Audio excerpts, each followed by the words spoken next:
Welcome to Work is Good, a CSM podcast. My name is Landon Buteau, and I host the show with my dad, Chris Buteau, the owner and president at CSM. Today's episode was a great reminder of the importance of just putting your head down and doing the work you know you need to do and putting in extra work.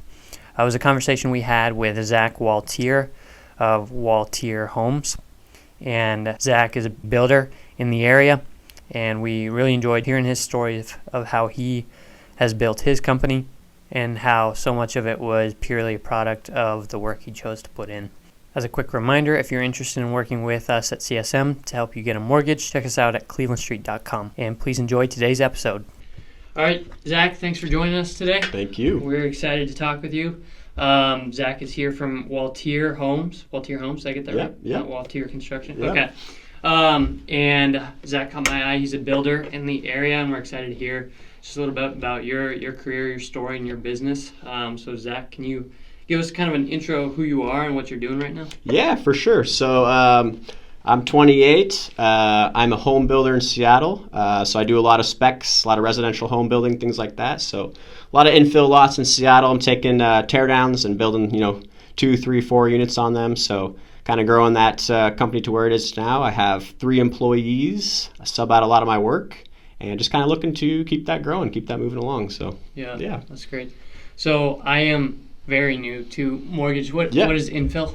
So infill, right? So you're just basically taking a lot in Seattle, just an infill lot, something that you can tear down, dig down, right? Okay. Build a new foundation, Sure. Go from there, add a couple units, things So like that. it's opposed to someone taking the whole of Miners Corner, Right. in Bothell, and putting 30 houses on there, 100 houses on there. This is finding little one-off pockets Yep. in the neighborhood. Okay. Is that, did I get Correct. that right? Yep, for sure. Cool. Yeah. Great. So, tell us a little bit about your story, how you got to that point. Yeah, absolutely. I mean, I don't mean to bring you back too far, but, just kind of about my life upbringing. So I'm from Edmonds, Washington, so nice local kid, I guess. Went to St. Luke's on there, went to Blanchette. But before that, so my parents divorced at a young age, kind of was 4 years old. Normal life, I was just kind of taught from my parents, though, just like the principles of just hard work and grinding and seeing them kind of grind for, just being single parents, right? Yeah. And just having single incomes, things like that. So they did a great job. I owe a lot to them for sure. What did they do? So my dad is a police officer, and my mom now, believe it or not, is a mortgage lender. Just left Umpqua, but she's looking for a new opportunity somewhere. But she was in the investment business for a long time, for 20 years. So and then she jumped into lending just a couple of years ago. So, but yeah, just seeing them, just being taught hard work and things like that for sure. Growing up, I owe a lot to them. But when I was in 6th grade, kind of what sorry to keep bringing it back here, but just kind of set up who I am today. So. In 6th grade, right, I was diagnosed with something called long QT syndrome, and long QT syndrome is like a electrical part of the heart. So, man, I was in Arizona one day. I was visiting my grandparents, right, and I was sitting on the couch, and all of a sudden I just roll off the couch and go to the ground, and I feel like I'm just gonna pass out or just don't feel good at all, right? Yeah. Nothing, something's crazy. Definitely faint, definitely pass out, and I wake up and there's paramedics everywhere, right? They're all over me and stuff like that. So they take me into Children's Hospital in Phoenix there. From there, right, I get a bunch of tests, get EKGs done, MRIs, things like that, and they diagnose with this thing called long QT syndrome. So it's kind of a heart issue, but basically the doctor was telling me, can't play sports anymore, and I love sports. Alarm clock could put me in a cardiac arrest. I want to put a defibrillator in me and all this stuff, and I'm like, what the heck? Wow. 6th grade, right? So I'm like, what is going on here? So anyways, finally make it back to Seattle when it's safe to travel. And for, I think, 18 months, I was at Children's, probably 3 times a week type thing, right? Wow. Going through tests, things like that. So finally, I kind of get misdiagnosed in the end. I do have heart arrhythmia, got off beta blockers and that whole thing. But during that process, it just kind of made me mature at a young age, right? Just kind of made me grow up kind of fast. Just realize that life's short and, if you want anything, right, you kind of have to work for it. Yeah. So I was behind because I started school a year early, so I was already the youngest, and I was behind now just academics and sports. Sure. So I had to work super, super hard just to get back to a normal spot. So I found out, very young that if I gave everything I had, worked as hard as I could accomplish something, right? Mm-hmm. So I went into high school at the Blanchette from there and started playing football, and I had a great football coach, super, motivational, and just taught a blue collar mentality, right? same thing. Effort and attitude, you can accomplish a lot in life, right? So I owe a lot to that man to this day. So from there, I go to Gonzaga for 1 year, and I drop out of Gonzaga because I follow a girl back home, okay? So I have a girlfriend back home who didn't work out, right? So I follow her back home, and I'm like, oh, this is going to be the best, blah, blah, blah, blah, blah. Come back home, and didn't work out, right? So I need a job. I got no job. I come back with college with like literally negative $7 in my bank account. My parents are like, that's, you're in college, like tough luck now, right? So kind of make it, right? Sure. Of course they, got me back on my feet type thing, right? For sure. That's great. But my uncle owns a framing company, and he's like, I framed for a couple summers in high school, and he's like, hey man, there's this builder. He's super, super tough, but if you want to give it a shot, he's looking for a labor. And I'm like, well, I need any money I can right now. I need gas money to get to somewhere, right? So I take this job. I meet him out in West Seattle. And he kind of hires me on the, roughly on the spot type thing, but it's literally just watering grass and mowing grass and taking vacuums in the house, right? So I had to build a lot of trust with him, kind of a small local builder in Seattle, kind of like where I'm at now. Sure. And one day after a couple months, I start, getting inside the house, start doing like little punch list items, a little, put a screw there, hammer that there, like a little more than just holding the hose. And, just kind of the mentality of just, hard work and just, just never missing. I just believe if you just, if you never miss, you can't really, the opportunity's just there, right? Yeah. So. Did you, know what you were doing in terms of building it, or you just kind of learned? No, really nothing. I had a very brief framing, for a couple summers. It was nothing crazy. But from there, just kind of worked my way up. And I think after 3 years, he gave me a shot to start running some projects. And so I was running projects for him. And, after 6 years of working for him, I was like, it's now or never. I feel like I can, run a remodel on my own. At least I feel like I can run a project on my own. Yeah. So I took a, leap of faith from there and started my own business. And in the event of starting my own business, him and his brother actually called me back to build for them for a fee. So I was building them for a fee, and I was doing some remodels and just kind of growing my business from there, getting some cash, getting some revenue to grow, and from there work my way up to some capital to start do my own projects. So that's great. I think I've owned my business now for 7 years. So really in the last 3 years is when I really started doing some new construction and kind of growing from there. So been kind of a whirlwind, kind of a roller coaster. Yeah. So thank you. Yeah, appreciate it. So it's kind of where I'm at now.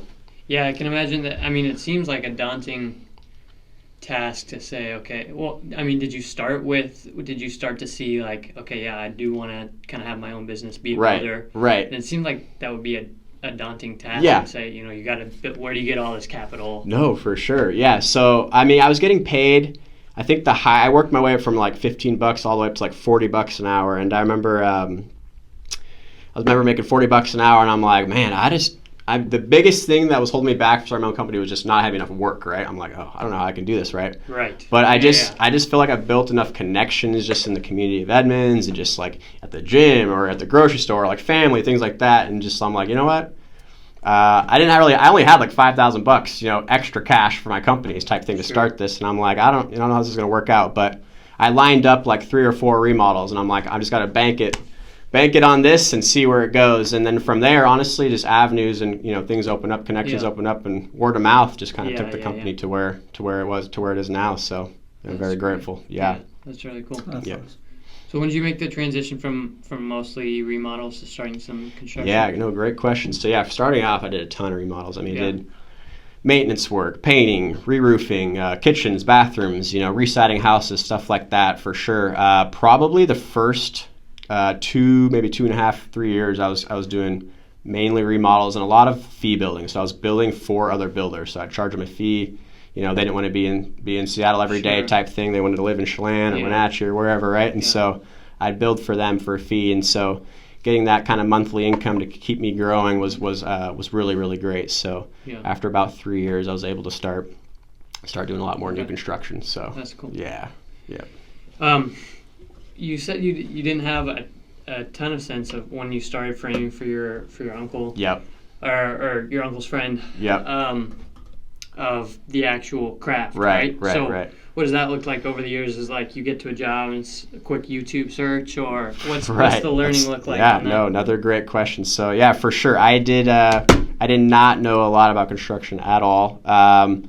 And like you said, it was a lot of learning on the spot. I remember kind of being thrown in the fire and just kind of feeling that like, okay, it's either figure it out or, you're not going to not make it here, right? So definitely a lot of YouTube, definitely a lot of watching just other subs on the project. Yeah. And, it took time. And honestly, it's when I think I learned the most, too, when I was actually doing my own remodels. And, you can't call the subs back for every little thing, right? And so just doing it yourself and then just kind of like, let's learning the kind of hands-on stuff. But the nice thing is I figured out pretty quickly though that you can also find the right people and pay someone to do anything, right? Type thing. So as long as I had a good good base of subcontractors, right, who I could communicate with and trust and pay our bills on time type thing. Yeah. I feel like I have a really great subcontractor list now where I can pull from and to build my projects who I trust greatly and things like that, and some couple backups here and there.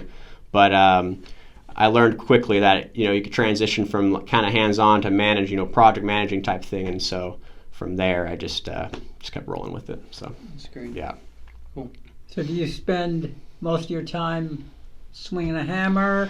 Yes. Or do you spend most of your time project managing? That's been a great battle in the last last 2 years where. I had when you start a company, right? You're the owner, you're the salesperson, you're the cleaner, you're the marketer, you're everything, right? You do everything, right? And so when I started hiring, people, it was like, I felt like no one could do my job type thing, right? You think no one could do as good as you because like you're so invested into it, and so you think no one's as invested as you are, and no one will work as hard as you are, and so.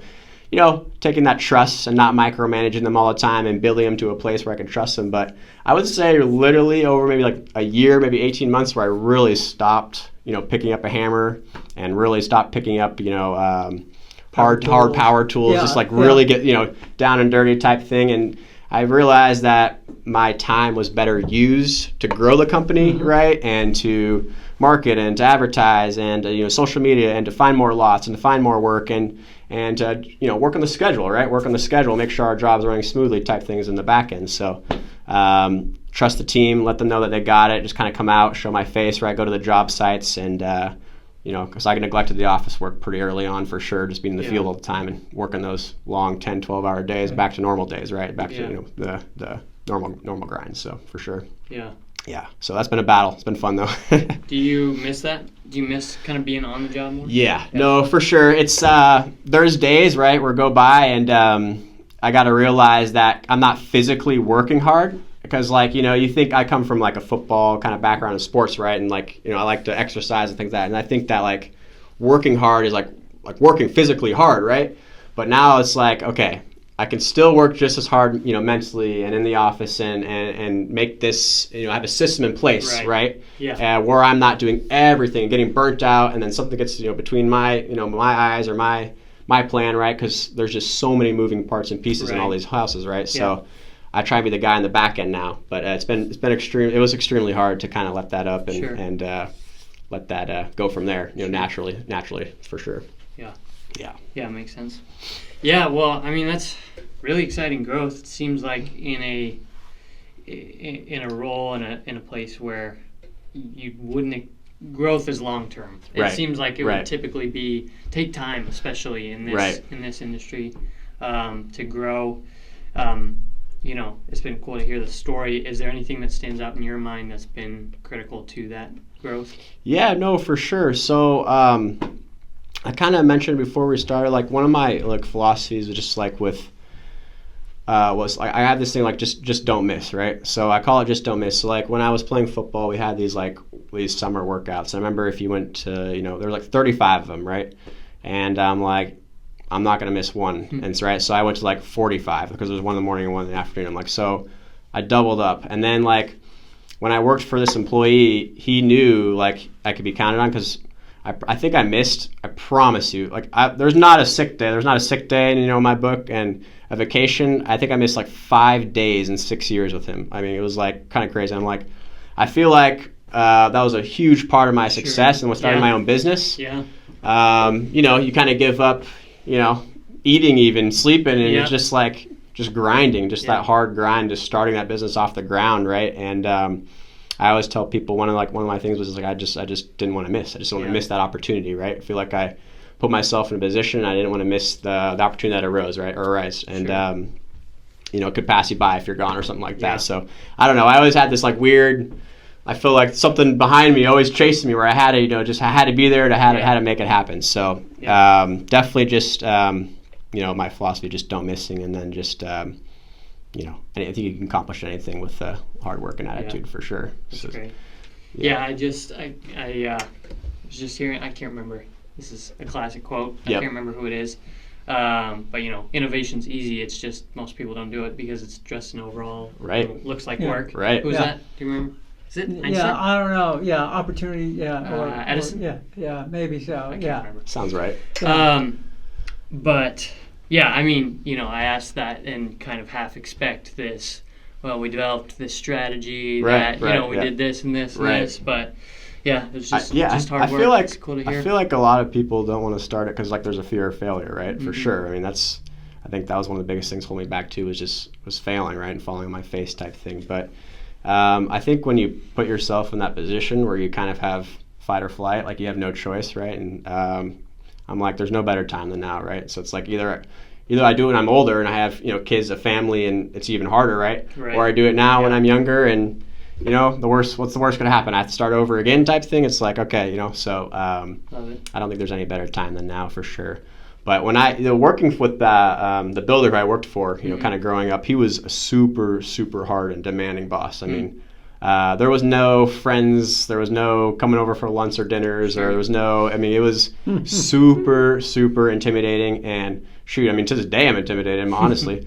But we talk. We definitely have a better relationship now for sure. The respect's for sure there. But when I started my own company, I was like, I feel like I can do this and not be kind of a prick, right? I have to be able to make this and not be a prick, right? So when I started my own company, I'm like, okay, I can do this, still be a nice guy, but also get the results I want. So that's kind of how I founded my company. I'm like, okay. You don't need to be yelling at everyone all the time, right? You can still be hard on people and have tough love and have hard conversations, right? But I kind of went the opposite route of not coaching by fear, but coaching by love type thing, kind of build them up and grow our relationship from there. So I feel like if I called someone on a Saturday, or if I needed an emergency tomorrow, they could drop everything and and help me out. So it's been kind of an experience to learn that. Just babysitting, I call it. It's like everyone like, oh, what do you do all day? I'm like, I just babysit, babysit personalities and people, and go from there. So it's been a journey for sure. Well, that's we had another gentleman on that talked about that's kind of the key to entrepreneurship or business ownership. Right. You have to learn how to transfer pursuing your objectives through your own labor and efforts to empowering other people to help you collectively get there. That's really the key. Yeah, I feel like if you're working for someone, you'd rather not be grinding your teeth and just doing it because you're just mad, right? It's just not a good experience. I'd rather someone be like, okay, I really want to do it because I really want to help this person, or he's invested in me, right? For sure. You've aligned your interest with your people. You would have a good culture, right? Good culture where people want to come to your job sites and they're not like, I'll just make it when I make it type thing. But I think they know when they come to our job sites, it's going to be a positive experience. They're going to have fun. The expectation of their work is there, and they're going to get paid on time type thing. And everyone's get paid on time, or maybe even early, right? So that's just how I've kind of grown it to where I am. We just have this base of people that I can count on, things like that. So it's been fun. Yeah. At the same time, Brett talked about. You have to be able to shift from the thing that you're doing to helping people do the thing that you're doing. Right. And I'm sure both of you guys are kind of working through the question of, but how much do you step away, or you still have to know the thing that you're doing. Right. How involved do you have to be in it?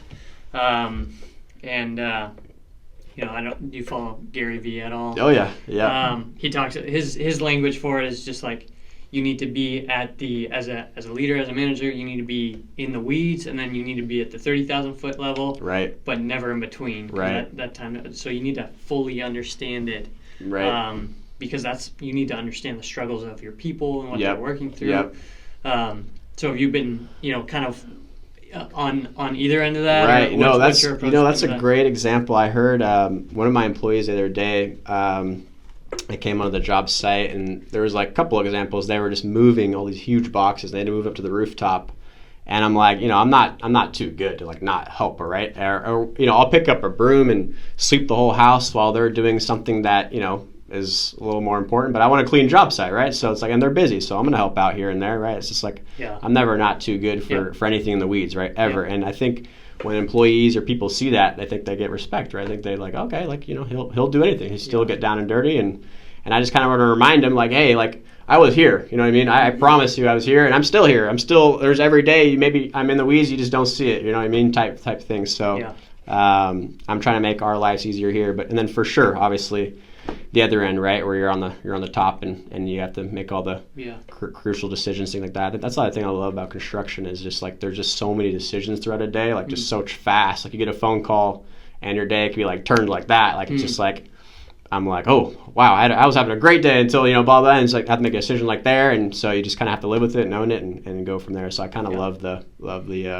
act of just making all those little decisions every day. So for sure, it's been fun. Great. Yeah, so talk a little bit about the direction you want to go next. What's on the radar for you, and for sure, and where's your focus right now? Yeah, for sure. So I've been kind of playing with that idea in my head, like where I want this to actually go. For sure. I mean, we're obviously in a little bit of a different market than we were a year or two ago, or pre-COVID or during COVID type thing. But I definitely want to keep growing it. I like the idea of still just doing, maybe 10, 15, 20 projects, houses, per year. I could stay small enough to, have take care of people. And if any of my cousins or family members want to work for summers and like that I can bring them on. But also, not big enough where we lose the quality and lose the control. And I feel like the bigger you get, the harder it is, right? The more things in place, the more stress. For sure. So definitely want to stay, somewhat small and really quality driven, and just kind of separate myself from the normal, spec builders in Seattle. I'm trying to just do little things that are different, with just make sure a lot of builders turn over the homes to homeowners, and I think it's just kind of done after that. But I'm really trying to, focus on quality and results, and just following up with them if there's anything that, wasn't right in the house, and, fix it in a timely manner, and just, kind of build that relationship. So when people are looking in Seattle and they're like looking for homes, and if it's, between my house and someone else, it's like, oh, that's a Waltier Home built house. Like that's, that, we know that's going to come with, right. More than just the house and just, good relationship, good quality, right. Can't win them all for sure, but definitely will try. So, how common or standard are home warranties, and for sure. What's your position on those, or So usually in construction, they offer new construction. They offer a 1-year warranty on built homes, but I would say that with national builders, and no disrespect to any builders out there or anything like that, but I would say a lot of them don't do a great job of answering those calls or emails or texts when it comes their way with things that need to be fixed, and blow them off for a couple months type thing. And if you set the expectation with the homeowner, you're like, hey, we're not a maintenance service, right? But we want to fix the things that truly are craftsman issues or quality issues. And so some things like drywall, it just happens. Like drywall cracks or nail pops is going to happen, right? And of course we're going to come back and fix that. There's nothing that we could have really done per se to stop that. Just the house is settling right in the first year, and so that's why they offer that 1-year warranty. But I just want to let them know that they're going to be taken care of, and the quality is always going to be there. So they don't have to worry about buying a house unknown from someone. And there's a lot of, I think contractors get a bad rap of like fast flips or something like that, or like cut corners, right, or trying to save money, so we don't do this and blah blah blah. But as long as we're running a business and we're making a certain money to keep us moving, and we're all happy at the end of the day, then we're going to put some more thought and detail and effort into our homes, right? I want to build a house that I'm proud of, right, that I live in. So that I can sell that and sleep well at night type thing. So I try and do a little extra with like design things and, throw in a little more than just the basic, cookie cutter house, just to try and, separate ourselves a little bit. Yeah, for sure. So if your grandmother's going to buy a house in Arizona, it's new construction, what advice are you going to give her to kind of what things should she look out for with new construction? Yeah, great question.